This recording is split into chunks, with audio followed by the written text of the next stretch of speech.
On Volvo Cars' test track in Hellered, outside Gothenburg, they're working with new tests to develop what hopefully will be a future road train. The aim of this EU project is to make tomorrow's traffic both safer and more environmentally sound.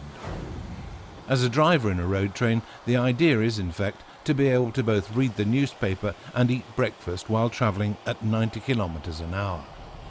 Well, right now I feel completely comfortable. I have to admit that in the beginning it feels really unusual and you're kind of prepared to take over at any moment.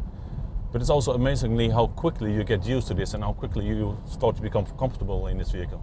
And it's okay for you to make an interview with me when I'm sitting here in the back seat? Oh yeah, that's no problem. I mean, the car takes care of the driving, so I can do something else and I can easily talk with you. Is this the future? Yeah, I think this is the future. I mean, driving like this gives you completely new opportunities. We could be in a traffic queue right now and it could be really boring to drive. And in those situations, it's really great if the car can take over. It is this truck that is the lead vehicle that communicates wirelessly with both of the passenger cars. Well, I think it's critical there on several counts. The first thing which is very important is that we have to actually demonstrate that this technology is possible, that we have the opportunity to be in a situation where we can innovate, we can have research projects which will give solutions which can be put into practice. That's one strong factor.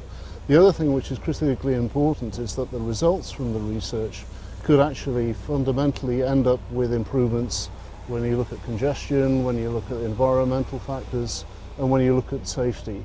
So in the medium to long term, it's a very positive action for Europe itself. With this technology, it is in fact completely possible to do more interesting things than dedicate your time to concentrated car driving. I can spend the time in the way that I want. So if I want, I can start to open up my iPad and, well, I can check my email if I want. It's no problem. The car will take care of the rest. So I can do my work if I want, or if I just want to relax and read a book, I can open a book and read about, well, whatever I like to read. And I think especially when you have these really long trips, when you're sitting in a car for 2 or 3 hours, it's great. I mean, you can do some work and it's much more fun than driving on straight motorways. In a project like this, it's not merely a question of developing advanced technology. In parallel, the researchers work with identifying the changes and problems that must be solved before the road train can become a reality. This is a question of both legislation and insurance regulations that authorities and motorists throughout the whole of the EU can accept.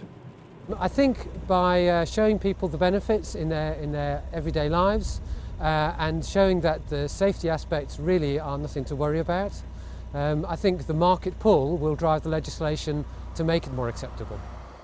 On the test track, they continue to work with the development of the road train, now with more cars and at higher speeds.